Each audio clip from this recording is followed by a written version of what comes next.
부동산 전망하는 남자 골든마우스 올 마지막 한 해 인사드립니다.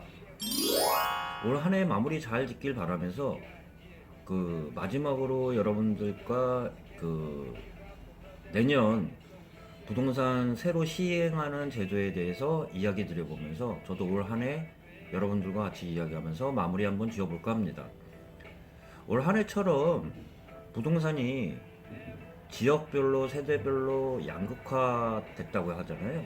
차별화된 시장도 드물었지만 내년에는 또 그에 못지않게 새로운 제도가 많이 시행을 하기 때문에 모르면은 분명히 피해보는 사람들도 있을 것 같아가지고 다는 아니겠지만 개인들이 꼭 알아야 될 점 몇 가지 점을 여러분들과 같이 이야기해보면서 저도 올 한 해 마무리 짓겠습니다. 첫 번째로 가장 먼저 제가 주제를 꺼내는 게 내년 양도세 장기보유 특별공제가 혜택이 축소된다는 점에 대해서 한번 얘기를 드려보겠습니다. 기존에는 보유 요건만 갖췄다면 최대 80%까지 장기보유 특별공제를 받았었는데요.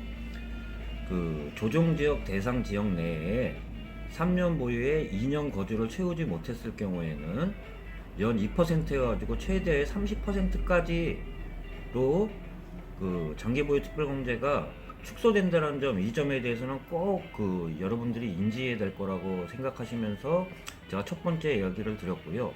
그리고 참고로 얘기를 드리면 뭐든지 전문가 통해서 하시는 게 안전해요. 제가 말씀드리는 게 대략 짚어드리기 때문에 세금에 대해서는 특별히 또 따로 알아보셔야 된다는 점 참고로 말씀드리면서 이것도 조정지역 대상지역 내지만 주택 구입 연도에 따라 또 틀려질 수 있다는 제가 첨부 말씀을 드려보면서 정확하게 알아보시기를 바라면서 첫 번째 이야기를 꺼내드렸고요. 두 번째 이야기 꺼내는 게 요새 갭투자가 올해가 갭투자로 피해가 많이 갭투자자들을 많이 양생했기 때문에 갭투자 금지에 대해서 좀 얘기가 나왔어요. 갭투자 금지에 대해서 잠깐 얘기를 드려보면 전세대금 대출을 받은 사람이 9억 이상의 고가주택을 구입했을 경우에는 전세대금 대출을 회수할 수 있다는 이런 조항이 있기 때문에 이 부분에 대해서도 여러분들이 나중에 낭패받지 않기 위해서는 꼭 알아둬야 된다는 점 말씀 한번 드려보면서, 그리고 이건 최근에 또 나왔던 내용이기 때문에 아시는 분들은 아시겠지만 잠시 다시 상기시켜드리는 의미에서 얘기 드려보면 취득세율이 틀려졌다는 점은 알고 계시죠? 기존에 6억에서 9억까지는 2% 취득세율 단일세율이었는데 그거를 6억에서 9% 구간 내를 1%하고 4%로 차등으로 취득세율이 나눠진다는 점 말씀 한번 드려보면서, 그리고 1가구 3주택자가 추가로 주택을 구입했을 경우에는 취득세율이 4%로 단일세율로 된다는 점, 이 부분에 대해서도 꼭 한번 짚어줘야 될 거라고 한번 생각해 보면서 얘기를 꺼내겠습니다. 그리고 마지막으로 또 중요한 점을 좀 얘기를 드려보면 지금까지는 2천만 원 이하의 임대소득에 대해서는 신고할 필요가 없었는데요. 20년도에서는 1가구 2주택자가 2천만 원 이하의 임대소득이 있는 사람에 대해서도 과세를 한다는 내용인데요. 이 부분에 대해서는 내년 시행하기 때문에 알고 있는 사람도 알고 있겠지만 모르는 사람도 있기 때문에 잠시 한번 짚어드리면 기존에 부부 합산입니다. 부부 합산으로 해가지고 기존 1가구 2주택 이상인 1가구 2주택자 분들 중에 임대소득이 2천만 원 이하는 신고할 필요가 없었는데요. 내년 이제 곧 다가올 2020년도부터는 임대소득에 대해서도 꼭 신고해야 된다는 점 말씀드리면서, 간단히 말씀드리면 임대소득을 신고를 하려고 그러면 사업자 등록증이 있어야 될 거 아니에요. 그렇기 때문에 1월 21일까지 사업자 등록을 내라는 공지를 받으신 분도 많이 있으실 거예요. 꼭 한번 참고를 하시고요. 사업자 등록증을 내지 않았을 때는 일종의 페널티를 부과한다는 내용까지 제가 덧붙여서 얘기 드렸으면서 자기가 해당되는지 안 해당되는지에 대해서는 꼭 한번 살펴보시기를 바라면서 이 말씀 드렸습니다. 그리고 세부적으로 또 이제 그 중요한 부분을 짚어가면서 얘기를 드리면, 이거는 그냥 알고만 들어가도 된다는 얘기를 잠깐 들어보면, 내년에 일부 신용카드로 월세를 납부할 수 있다는 내용도 있는데요. 이거에 대해서는 아직 시행이 돼봐야 될 거라고 제가 생각하면서, 이게 어떤 말씀이냐면, 신용카드로 납부할 수 있다는 내용이지만 받을 수 있는 임대인이 그 시스템이 갖춰져야지만 가능한 거기 때문에, 그때 당시에 어떤 그 내용이 개정이 될지 그거에 대해서는 한번 살펴보시길 바라면서, 간단하게 짚어보면, 내년에 저도 잠깐 보면 도시공원 일몰제 시행한다는 건데요. 이거에 대해서는 그냥 참고로만 알고 계시면 될 것 같고, 허위 매물 올린 공인중개사 처벌 강화를 한다는 내용이고요. 그리고 요거는 좀 한번 참고로 알고 계시는 게 좋을 것 같아요. 주택시장이 청약 시스템이 이관된다는 내용. 지금까지는 그 주택 청약 시스템이 2월 1일부터는 금융결제원에서 한국감정원으로 넘어간다는 내용. 이 부분에 대해서는 참고로 꼭 알고 계시기를 바라면서, 그리고 덧붙여서 지금까지는 실거래가 신고기간이 60일, 약 2달까지만 신고하면 됐는데, 이게 2월 21일부로 그 2달에서 한 달 30일까지로 단축됐다는 점 꼭 알고 계셔야 되고요.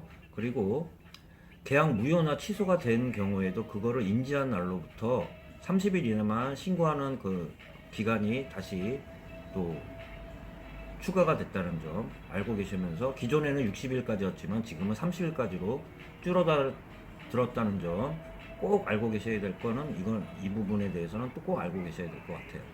그리고 일부 제기로 얘기 드리면, 분양가 상한제가 그 시행을 했는데 분양가 상한제의 유예 기간이 만료가 됐다는 점에 대해서도 잠시 한번 얘기 드려보면, 전에 처음에 분양가 상한제 지역을 그 지정을 했을 때 그 약간의 그 피해를 축소시키기 위해서, 이걸 축소라고 말하기는 좀 뭐하지만 예를 들어서 유예 기간을 줬는데요. 이것도 2020년 4월 29일 이후로부터는 입주자 모집 공고에서 그 본격적으로 분양가 상한제가 적용된다는 점, 이 말씀 꼭 드려보면서, 지금은 분양가 상한제가 확대가 됐죠. 그 지역에서 뭐 많이 아시는 분은 아시겠지만, 다시 말씀드리면 서울에 그 처음에 발표했던 강남 4구, 마용성, 여의도 이외에 그 동작, 양천, 용산, 서대문, 중구, 강진 등 13개 전 지역과 강서, 노원, 동대문, 성북, 은평 등 5개 구 57개 동이 포함됐다는 내용 말씀드려보면서, 경기도는 과천, 하남 13개 동이 상한제 대상 지역이 되었다는 점 제가 또 참고로 좀 꼭 한번 다시 한번 말씀드렸습니다. 그리고 이거는 그냥 개인들이 큰 그 뭐 의미를 둘 것 같지는 않지만, 그래도 좀 참고로 얘기 드리면, 공공주택 관리비 의무 비용이 그 전 같은 경우는 300가구, 150가구 이상 주상복합 건물에 대해서만 의무관리 대상 지정 공동주택이었지만, 이 지정 조건을 완화해서 100가구 이상 아파트에 그 공공주택 관리비 의무 공개가 추진된다는 점, 이거에 대해서 또 한번 말씀드려보겠습니다. 그리고 이건 이제 나머지 부분은 잠깐 좀 얘기 드려보면, 중개보수 협의, 그때도 한번 영상 한번 올려드렸지만, 지금도 계약서를 쓰면 중개사를 통해서, 중개업소를 통해서 쓰게 되면 확인 설명 사항에 기재는 하지만, 협의 부분이 애매한 부분에 대해서는 확정해가지고 당사자 간에 정확하게 요율을 정해가지고 서로 확인 서명까지 받도록 한 그 조항이 추가됐다는 점, 이거는 내년 2월서부터 시작된다는 점 한 말씀 드려보면서, 그리고 3월부터는 투기과열 지역에 3억 이상, 조정지역 대상 지역 내에 3억 이상, 비규제 지역에 6억 이상 주택을 취득할 경우에는 자금 조달 계획서를 꼭 제출해야 된다는 점, 요 마지막 말씀 한번 드려보면서, 올 한 해 참 많은 그 다사다난했던 일들이 지나갔는데요. 올 한 해 마무리 잘 지길 바라면서, 간단히 서머리 드려보면, 마지막으로 이 부분에 대해서는 꼭 한번 챙겨보시라고 다시 한번 그 참고를 드리는 게, 첫 번째, 양도세 장기 보유 특별공제와 혜택이 축소가 되기 때문에 그 부분에 대해서는 꼭 한번 다시 챙겨보시길 바라고, 그리고 아까 말씀드린 갭 투자 금지, 그 전세자금 대출을 받은 자가 9억 이상의 주택을 취득했을 경우에는 전세자금 대출을 회수할 수 있다는 내용, 요거 꼭 한번 말씀드리고, 그리고 마지막으로 그 1가구 2채자 이상자들이 2천만 원 이하의 임대소득에 대해서는 올해 그 내년 바로 2020년도부터는 그 신고를 해야 된다는 점 다시 한번 말씀드려보면서 올 한 해 마무리 잘 짓기를 바라면서,